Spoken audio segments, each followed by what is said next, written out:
Hey, what's up guys? In this video I'm gonna talk about security. Could be security for your house. In my case it's security for my studio. I've over the years I'm kind of testing different devices and things like that. I'm one of those people who I don't like having monthly payments to pay to a home security, for example, company or things like that. So I've always kind of relied on my own kind of setups. Ever since the IP cameras came into the market, it's obviously been a lot easier. This is actually a camera, a new one that I got. I already have one of these, just in a different color, that I mounted outside of my studio on one side of the building. This is another one I'm going to mount on the other side of the building where I have two entrances. And I got this one because I really like the previous one. There's also another set of cameras that I use indoors. Plus I also use a safe and other things like that that I'm going to kind of quickly mention. And these are all simple, affordable ways that again will not require you to have like a monthly subscription. First, let me maybe open this up and show you basically what this is. So this camera allows you to record internally. Comes even with all the tools, which is always helpful. And comes with all the screws and everything. And then here's the light itself. So like I said, this is the second one that I got. The first one that I already mounted is identical, it's just different color, it's white. This one is going to be for my other side of the building. I just wanted to see how the black one looks. It's good because this is basically going to install in the place of your floodlights. So if you have floodlights on the side of your house or whatever building you're putting this on, then it's super easy because you just take out the floodlight, all the wires are going to be there, the power wires, and you pretty much hook it up the same way. It has a nice seal gun, a gasket up here. I've had the other one for it's going to be like just over 3 months that I have it installed, and I had it in some really bad weather and never had any problems with basically it stopping to work or any leaks or anything like that damaging the camera. The cool thing about this camera is, well, there's a few things. It has motion sensor. Obviously it's a floodlight. They're also actually very bright lights, which is good. And as you can see, you can independently adjust where you want them to point. There's a motion sensor here built in. Here's your camera. On the back here, you can actually put in a micro SD card. So once you put the micro SD card, it will record basically either continuously you can record or record whenever the motion sensor gets activated, all that stuff. And then you can always access whatever's recorded on that card through the internet, whether it's your Wi-Fi network or anywhere that you are, and you log in with your phone to the app, and then you can actually see what's happening. Basically, it has a speaker, so it actually has a microphone, so that it's a two-way communication device. If you wanted to, like let's say if there's something happened on the street, or you want to talk to somebody, your coworker, or maybe, like I said, if it's in your house, maybe your relative who's outside, you can literally go to the app and you can talk to them because they're going to hear you through the speaker. It's actually 110 dB, which is also good because you can also enable on this camera, you can enable different activity or different basic reactions for the camera. So you can have the camera turn on the lights, or you can even have the camera turn on this alarm. So it's like this very loud, annoying beeping alarm that is definitely gonna let everybody in the area know that something's happening, and hopefully it's gonna scare the bad guys or whoever's trying to break into your place.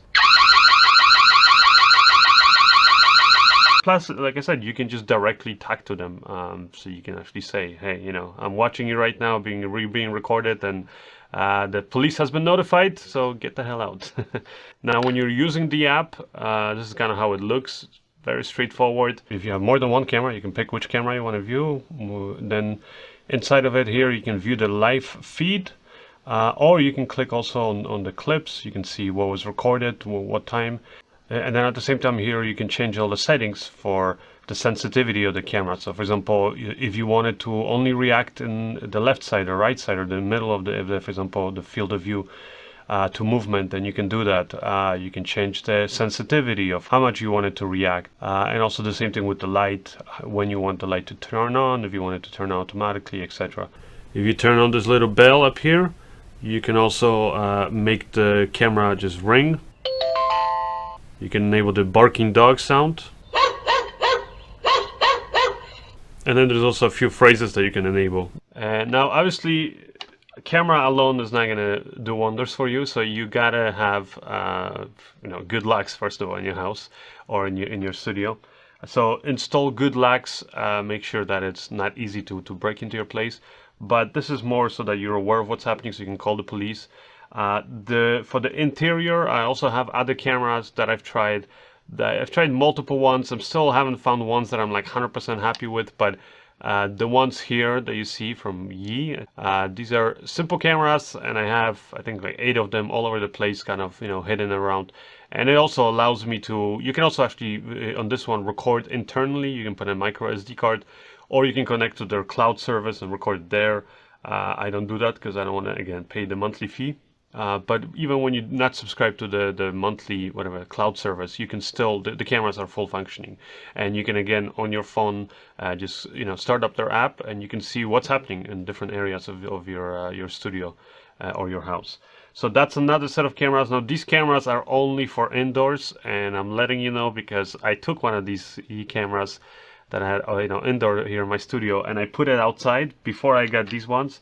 And it survived, actually, surprisingly. It survived a few months, but eventually, because I think it was the weather, like the temperature change, but also, I mean, there was a few days where we had like torrential rain. And another thing I would recommend is get a safe. I mean, especially like, obviously I'm not going to be able to lock up all of my cameras and all of like really expensive things, that I would want to lock up, because I would need a giant safe, because the cameras and the lenses that I have are just too big and bulky. But at the end of the day, though, like for me especially, the most important, aside from like documents or whatever, is going to be for my work is my memory cards. Because at the end of the day, like if I shoot a project and I have, all the stuff recorded on it, or my hard drives, actually, usually I'll have the memory cards, but then I'll offload my footage onto the different hard drives that I have, and I'll lock it in a safe. There's different safes. You can get big ones, small ones. The one I got up here it's only $70 at the time that I got it, and it's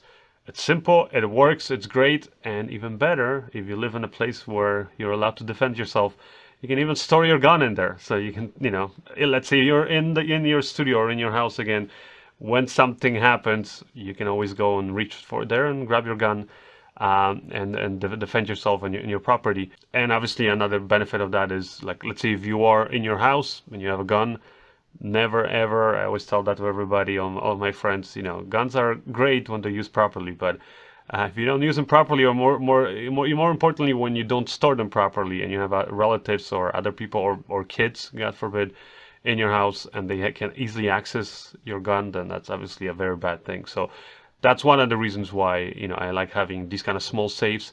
This one is battery operated. Now, if the battery fails, you always have a key, so you can open it with a key, but with the battery, you can easily program whatever code you want. It's a simple 4-pin code, and that's it. You punch in the code, and it opens for you.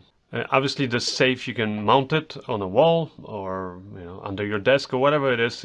Preferably, I would say mount it to like a 2x4 or a concrete wall, so that it's not easy to basically grab and rip the safe. But yeah, once you have it mounted, like hard mounted, it's really secure.